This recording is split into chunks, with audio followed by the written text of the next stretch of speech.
बहुत एक important confuse करने वाला क्वेश्चन है एप्लीकेशन ऑफ इंटीग्रल्स का क्लास 12 का। Find the area of cos x between 0 to pi. ठीक है, तो हम इसको स्टार्ट करते हैं। सबसे पहले आपको cos x का ग्राफ बनाना चाहिए। अगर आपको cos x ग्राफ बनाना नहीं आता तो आपसे नहीं होगा ये क्वेश्चन सॉल्व, क्योंकि ऑब्वियसली हमें एरिया ऑफ cos x निकालना है बिटवीन 0 टू पाई। अब देखो 0 टू पाई क्या होता है। 0 हम ओरिजिन से स्टार्ट कर रहे हैं, cos x ग्राफ ऊपर स्टार्ट होता है, ध्यान रखना, नीचे से साइन का ग्राफ स्टार्ट होता है। हमने 0 से स्टार्ट किया, ये आ गया हमारा पाई/2, और फिर इतना ही हमें चाहिए, इतना ही हमने नीचे एक्सटेंड कर लिया तो आगे हमारा पाए। ठीक है, तो यहाँ तक ये ग्राफ बनेगा, इतना आपको पता होना चाहिए। पाई/2 हमारा ये हो गया और हमारे पाए ये हो गया। ठीक है, 0 टू, अब हमें एरिया किसका निकालना है? Area of cos x between 0 to pi. Between 0 to pi मतलब 0 से पाई हमारी डिस्टेंस हो गई। अब इसका जो ये एरिया आ रहा है हमारा, जो शेडेड इनके बीच में है, एक्स एक्सिस और कॉस के बीच में जो एरिया आ रहा है हमारा, ये दोनों आ रहे हैं। ठीक है, अब हम इसका एरिया निकालना स्टार्ट करते हैं। सबसे पहले हम क्या करेंगे, हम एरिया निकालने के लिए क्या करते हैं, हम ये ऊपर देखो, यहाँ पे हम एक स्ट्रिप ले लेंगे। ठीक है, स्ट्रिप लेके करो आप। एक हमने छोटी स्ट्रिप ली, इसकी डिस्टेंस है dx, बहुत छोटी स्ट्रिप है, मैंने देखने के लिए बड़ी बनाई, और उसकी डिस्टेंस है y यहाँ से। ठीक है, तो ये पूरी जब स्ट्रिप यहाँ पे कवर करेगी इसको, तो 0 से पाई/2 जाएगा, तो 0 से पाई/2 लिमिट हो जाएगी आपकी, और y dx का इंटीग्रेशन हो जाएगा। ठीक है, एरिया तो हमारा क्या होगा, 0 से पाई/2, ये 0 से पाई/2 पहले हम इस फर्स्ट वाले का कर रहे हैं।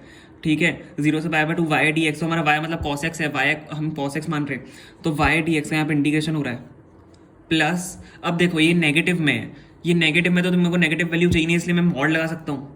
ठीक है, तो हम यहाँ पे मॉड लगा लेंगे। यहाँ पे ही बच्चे कंफ्यूज होते हैं, यहाँ पे वो नॉर्मली ऐड कर देते हैं और आंसर गलत आता है। ठीक है, तो मॉड हम यहाँ पे लगा देंगे, मॉड ऑफ इंटीग्रेशन ऑफ, ये हो जाएगा पाई/2 से पाए, और यहाँ पे अगर हम स्ट्रिप लें तो वही बात है। ठीक है, यहाँ पे इसकी डिस्टेंस y और dx, इसकी छोटी डिस्टेंस, अगर ये पूरा कवर करेगी तो पाई/2 से पाई कवर करेगी, अगर पूरे में फिल हो जाए, और इसका हम इंटीग्रेट करेंगे y dx का। ठीक है, तो ना आपको समझ में आ गया होगा, और यहाँ पे मॉड हम लगा देंगे। ठीक है, अब इसको जल्दी से सॉल्व करते हैं, तो बहुत इजी हो गया। बस ये मॉड की गलती होती है, आप ऐसे ही, मेरे को पता है आप नॉर्मली ऐसे ही सॉल्व कर दोगे इसको, लेकिन आंसर आपका गलत आएगा, क्योंकि एक most of the time MCQ में पूछा जाता है, और एमसीक्यू में आपका आंसर मिलेगा ही नहीं, क्योंकि आंसर वो होता ही नहीं है। ठीक है, इसका आंसर वैसे 0 आता है, मैं बता दूंगा आपको। तो 0 मतलब जो गलत होकर आता है आंसर। अगर हमने इसको नॉर्मली ऐड कर दिया, मॉड नहीं लगाया, तो इसका आंसर 0 आएगा, जो गलत है।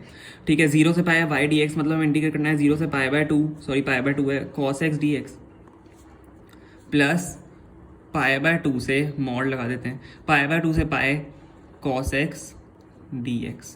ठीक है, अब देखो क्या हो रहा है, यहाँ पे हम मॉड क्यों लगा रहे हैं, मैं वापस बता दूँ, ताकि नेगेटिव वैल्यू हमें नहीं, हमें नेगेटिव वैल्यू यहाँ पे ना आए। ठीक है, हमें नेगेटिव वैल्यू चाहिए ही नहीं। अब हम इसको इंटीग्रेट करते हैं, cos x का इंटीग्रेशन आपका sin x हो जाता है, sin x 0 से पाई/2 plus mod of sin x पाई/2 से पाई और मॉड। ठीक है, अब साइन पाई/2 हमारा क्या होता है, चलो मैं लिख ही देता हूँ पूरा। साइन आपको upper limit minus lower limit करना होता है, पाई/2 माइनस साइन 0